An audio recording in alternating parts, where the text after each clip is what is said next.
എൻ്റെ പേര് ഗ്രേസി. ഞാൻ കോട്ടയം ജില്ലയിലെ പാല എന്ന സ്ഥലത്ത് നിന്ന് വരുന്നു. ഞാൻ 2024 ഏപ്രിലാണ് ഇവിടെ വന്ന് ആദ്യമായി ഉടമ്പടി എടുത്തത്. അതിനു മുൻപേ ഞാൻ കുവൈറ്റിൽ നേഴ്സായിട്ട് ജോലി ചെയ്യുകയാണിപ്പോൾ. ഞങ്ങൾ അവധിക്ക് വന്നപ്പോൾ ഇതിനു മുൻപ് പല പ്രാവശ്യം ഇവിടെ വന്നിട്ടുണ്ടെങ്കിലും ഉടമ്പടി എടുക്കുന്ന കാര്യത്തെപ്പറ്റി ഒന്നും അന്ന് ഒട്ടും ഞങ്ങൾ ചിന്തിച്ചില്ല. പിന്നീട് എൻ്റെ ഹസ്ബൻഡിന് ഒരു കിഡ്നിയുടെ പ്രോബ്ലം വന്നപ്പോഴാണ് ഞങ്ങൾ ഉടമ്പടി എടുക്കുന്ന കാര്യം തീരുമാനിച്ചത്. ഉടമ്പടി നിയോഗത്തിൽ വെച്ചതിൽ എനിക്ക് കിട്ടിയ രോഗശാന്തിക്ക് സാക്ഷ്യം പറയുവാനാണ് ഞാൻ ഇപ്പോൾ ഈ മാതാവിൻ്റെ തിരുനടയിൽ നിൽക്കുന്നത്. ആദ്യമായി എനിക്ക് 2022 മുതൽ ഭയങ്കരമായിട്ട് ബാക്ക് പെയിൻ തുടങ്ങി. ആ പെയിന് കാലിലേക്ക് റേഡിയേറ്റ് ചെയ്യാൻ തുടങ്ങി. കാലിന് മരപ്പൊക്കെയായി. MRI സ്കാൻ ചെയ്ത് കഴിഞ്ഞപ്പോൾ അവർ പറഞ്ഞു ഡിസ്കിന് ബൾജിങ്ങും പ്രൊലാപ്സും ഉണ്ട്. ഇതിപ്പോൾ ഇങ്ങനെ മുന്നോട്ട് പോയി കഴിഞ്ഞാൽ കാല് പാരലൈസ്ഡായി പോവും. പെയിൻ കില്ലറോ ഫിസിയോതെറാപ്പിയൊക്കെ ചെയ്താൽ കുറച്ചൊക്കെ ഒരു ആശ്വാസം കിട്ടുമെങ്കിലും സർജറി ചെയ്യാതെ ഇത് പൂർണ്ണമായും മാറില്ല എന്ന് പറഞ്ഞു. എങ്കിലും ഞാൻ അന്ന് മുതൽ എൻ്റെ കൂടെ താമസിക്കുന്ന ചേച്ചിയുടെ അടുത്തുനിന്ന് പ്രത്യക്ഷീകരണ പ്രാർത്ഥനയും സന്ധ്യാപ്രാർത്ഥനയും ഒക്കെ ഉടമ്പടിയുടെ പ്രാർത്ഥനകളെല്ലാം ഞാൻ അന്ന് മുതൽ ചെല്ലാൻ തുടങ്ങിയായിരുന്നു. അങ്ങനെ ഞാൻ അത് കഴിഞ്ഞു ഇവിടെ വന്നു. 2024 ഉടമ്പടി എടുത്തു. ഉടമ്പടി എടുത്ത ആദ്യം ഉടമ്പടി പുതുക്കി 2025 ജാനുവരിയിൽ. അതിനുശേഷം എനിക്ക് ആ പെയിൻ ഉണ്ടായിട്ടില്ല ഇതുവരെയും. അതിന് മുൻപ് കുറേ പ്രാവശ്യം ബെഡിൽ തന്നെ അനങ്ങാൻ മേലാത്ത അവസ്ഥയിൽ ആ പെയിൻ ഒത്തിരി എനിക്ക് ഉണ്ടായിരുന്നു. പക്ഷേ ആദ്യത്തെ ഉടമ്പടി പുതുക്കലിന് ശേഷം എനിക്ക് ആ പെയിൻ ഉണ്ടായിട്ടില്ല. പിന്നെ ഞാൻ അതിന് വേണ്ടിയിട്ട് ഒരു മെഡിസിനും ഇതുവരെ കഴിച്ചിട്ടില്ല. പിന്നെ എനിക്ക് 30 വർഷത്തോളമായിട്ട് സിവിയറായിട്ട് മൈഗ്രെയിൻ ഉണ്ടായിരുന്നു. ഞാൻ ഉടമ്പടി എടുത്തു കഴിഞ്ഞതിന് ശേഷം ഒത്തിരി വ്യത്യാസങ്ങൾ വന്നു. പൂർണ്ണമായും മാറിയിട്ടില്ല എങ്കിലും ഒത്തിരി വ്യത്യാസം വന്നു. കാരണം മൈഗ്രെയിൻ ഉള്ളവർക്കറിയാം, അത് വന്നു കഴിഞ്ഞാൽ അന്നത്തെ ദിവസം ഫുള്ള് ബെഡിലായിരിക്കും. പിന്നെ വോമിറ്റിങ്, ലൈറ്റ് കാണാൻ പറ്റില്ല, സൗണ്ട് പറ്റില്ല, ഒന്നും പറ്റത്തില്ല. പക്ഷേ അതിൽ നിന്നൊക്കെ ഒത്തിരി വ്യത്യാസം എനിക്ക് വന്നു. പിന്നെ ഞാൻ ഈ ലാസ്റ്റ് ഓഗസ്റ്റ് 30 ഇവിടെ വന്ന് ഉടമ്പടി പുതുക്കാൻ വന്നപ്പോൾ ഇവിടെ വന്നു കഴിഞ്ഞപ്പോൾ എനിക്ക് നല്ല തലവേദനയായിട്ടായിരുന്നു ഞാനിവിടെ നിന്നത്. അപ്പോൾ ഇവിടെ പ്രദക്ഷിണ സമയത്ത് അവിടെ ടോക്കൺ കൊടുക്കുന്ന സമയത്ത് ആ ചേട്ടൻ പറഞ്ഞു തീരാ വ്യാധി മീൻസ് രോഗങ്ങളുള്ളവരാരെങ്കിലും ഉണ്ടെങ്കിൽ ഇതെടുത്തോളാൻ പറഞ്ഞു. അപ്പം ഞാനതെടുത്തു. അത് മാതാവായിരുന്നു. മാതാവിനെ കൈ കിട്ടിയപ്പോൾ എനിക്ക് ഒത്തിരി സന്തോഷമായി. ഞാനപ്പോൾ ഓർത്തു, ദൈവമേ, എൻ്റെ ഈ 30 വർഷമായിട്ടുള്ള തലവേദനയും കൊണ്ടാണല്ലോ ഞാൻ മാതാവിനെ എടുത്തേക്കുന്നത്. മാതാവ് ഇത് പൂർണ്ണമായും മാറ്റിത്തരുമെന്ന് ഞാൻ പൂർണ്ണമായും വിശ്വസിച്ചു. അതിനുശേഷം ഇതുവരെ ഇപ്പോൾ 1 മാസം കഴിഞ്ഞു. പിന്നെ എനിക്ക് ആ തലവേദന ഇതുവരെ ഉണ്ടായിട്ടില്ല. ഇതിനെല്ലാം ഉപരിയായി എനിക്ക് ആത്മീയമായി ഒത്തിരി അനുഗ്രഹങ്ങൾ അമ്മ മാതാവ് തന്നു.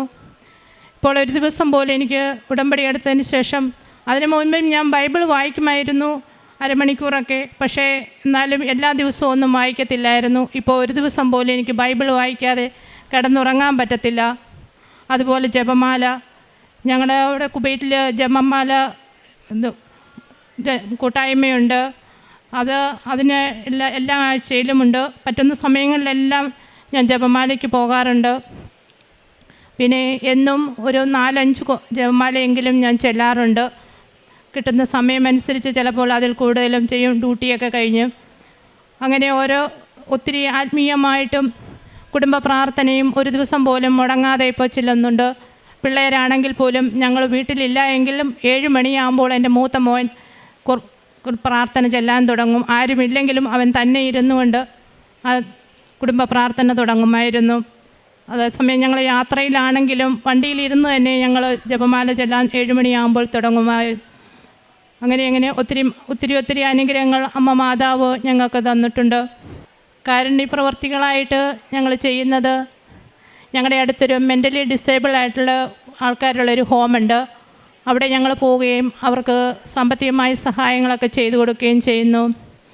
അതുപോലെ തന്നെ ഇപ്പോൾ ഞാൻ ലീവിന് വന്നപ്പോഴാണ് അപ്രതീക്ഷിതമായിട്ടാണ് ഞങ്ങൾ അറിഞ്ഞത്, പാലായിലെ ഗവൺമെൻറ് ആശുപത്രിയിൽ ഉച്ചയ്ക്ക് രോഗികൾക്കും ബൈസ്റ്റാൻഡേഴ്സിനും ഭക്ഷണം കൊടുക്കുന്ന ഒരു ട്രസ്റ്റ് ഉണ്ട്.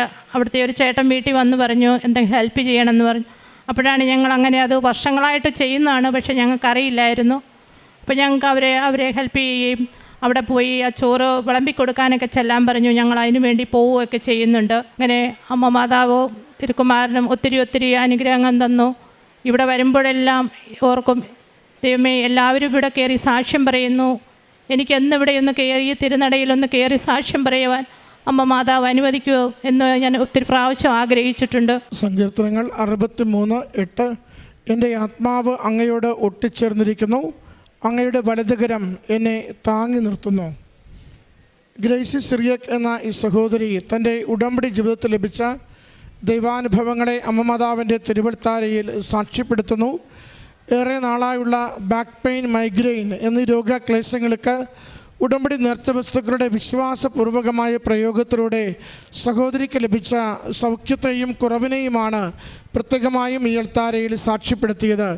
കുടുംബത്തിൽ മറ്റോരോ സംരക്ഷണവും അമ്മ മാതാവിലൂടെ ലഭിച്ചതിനെയും സാക്ഷ്യപ്പെടുത്തി. ഉടമ്പടി ജീവിതത്തിൽ നമ്മളെ തന്നെ ആകെ മാറ്റുകയും അല്പം കൂടി ഗുണകരമുള്ള ജീവിതത്തിലേക്ക് നമ്മളെ നയിക്കുകയും ചെയ്യുന്നത് കാരുണ്യ പ്രവൃത്തികളിലൂടെയാണ്. നമുക്ക് ഉള്ളത് പങ്കുവയ്ക്കുവാൻ വേണ്ടിയുള്ള ഒരു ആത്മീയത ഉടമ്പടി ജീവിതത്തിൽ നമുക്ക് കൈമാറുന്നുണ്ട്. ഉള്ളത് പങ്കുവയ്ക്കപ്പെടേണ്ടതാണെന്ന് ദൈവത്തിൻ്റെ ദരിദ്രരും ദൈവത്തിൻ്റെ രോഗികളും ദൈവത്തിൻ്റെ അനാഥരും ദൈവത്തിൻ്റെ ക്ലേശിതരും നമ്മുടെ ചുറ്റുപാടുമുള്ളപ്പോൾ നമുക്കുള്ള നന്മകൾ നാം പങ്കുവയ്ക്കപ്പെടുമ്പോൾ ദൈവത്തിന് തന്നെ നാം കൊടുക്കുകയും ദൈവം ചിരിക്കുകയും ചെയ്യുന്നുവെന്ന് നമ്മളെ ഓർമ്മിപ്പിക്കുകയും പഠിപ്പിക്കുകയും ചെയ്യുന്നതാണ് കൃപാസനം മരിയൻ ഉടമ്പടി ജീവിതം. അതുകൊണ്ട് കാരുണ്യ പ്രവൃത്തികളിലൂടെ നമ്മൾ നമ്മുടെ തന്നെ ജീവിതത്തിൻ്റെ ക്ലേശങ്ങളെ മാറുന്നതിന് വേണ്ടി ദൈവത്തിൻ്റെ സന്നിധിയിലേക്ക് ഡെപ്പോസിറ്റ് കൊടുക്കുകയാണ് ചെയ്യുന്നത്. അതെപ്പോഴും ഓർക്കണം. നാം ഒരു കാരുണ്യ പ്രവൃത്തി ചെയ്യുമ്പോൾ ഒരു പാത്രം വെള്ളം കുടിക്കുവാൻ കൊടുത്താൽ നിനക്കതിന് പ്രതിഫലം കിട്ടുമെന്ന് പറഞ്ഞ അതേ തമ്പുരാനെ കണ്ടുകൊണ്ടാണ് നമ്മൾ ഓരോ കാരുണ്യ പ്രവൃത്തിയും ചെയ്യുന്നത്. അതുകൊണ്ട് പ്രിയമുള്ളവരെ, ഉടമ്പടി ജീവിതത്തിൽ നാം ഏറ്റവും സന്തോഷത്തോടു കൂടി നിർവഹിക്കുവാൻ എപ്പോഴും തീഷ്ണതയുണ്ടാവേണ്ടത് കാരുണ്യ പ്രവൃത്തികളിലൂടെ ക്ലേശിതർക്ക് ആശ്വാസം നൽകുന്ന, അഭയം നൽകുന്ന, സന്തോഷം നൽകുന്ന പ്രവൃത്തികൾക്കാണ്. 1-2 കാര്യങ്ങൾ ചെയ്തതുകൊണ്ട് കാരുണ്യ പ്രവൃത്തി ചെയ്തുവെന്ന് ആശ്വസിക്കാതെ ഓരോ നിമിഷവും എന്നിലൂടെ ദൈവത്തിൻ്റെ കരുണ മനുഷ്യർക്ക് പങ്കുവയ്ക്കുവാൻ ഉപകരണമാക്കണമേ എന്ന് പ്രാർത്ഥിച്ച് ജീവിക്കുവാൻ നമ്മൾ ശ്രദ്ധിച്ചു കൊണ്ടിരിക്കണം. അമ്മ മാതാവിൻ്റെ അരികിൽ എന്താണ് എഴുതി കൊടുത്തിരിക്കുന്നത് നമുക്കത് അനുഗ്രഹമായി മാറുന്നത് കാണുവാൻ സാധിക്കും. കാരുണ്യ പ്രവൃത്തികളിലൂടെ നമ്മൾ ദൈവത്തിൻ്റെ കരങ്ങളായി പ്രവർത്തിക്കുന്നു, നമ്മൾ ദൈവത്തിൻ്റെ ഹൃദയമായി തുടിക്കുന്നു, നമ്മൾ ദൈവത്തിൻ്റെ സ്നേഹമായി ജീവിക്കുന്നു. അതിന് കൂടുതൽ ശക്തിപ്പെടുത്തണമേ എന്ന് പ്രാർത്ഥിച്ചുകൊണ്ട് ഈ കുടുംബത്തിൽ ലഭിച്ച ഓരോ ദൈവാനുഗ്രഹത്തിനും അമ്മ മാതാവിനും തിരുക്കുമാരനും നന്ദി പറഞ്ഞുകൊണ്ട് കരങ്ങളടിച്ച് ഈ സാക്ഷ്യം സമർപ്പിക്കാം. അത്യപൂർവ ദൈവാനുഭവങ്ങൾ ഇനി നിങ്ങൾക്കും സ്വന്തം.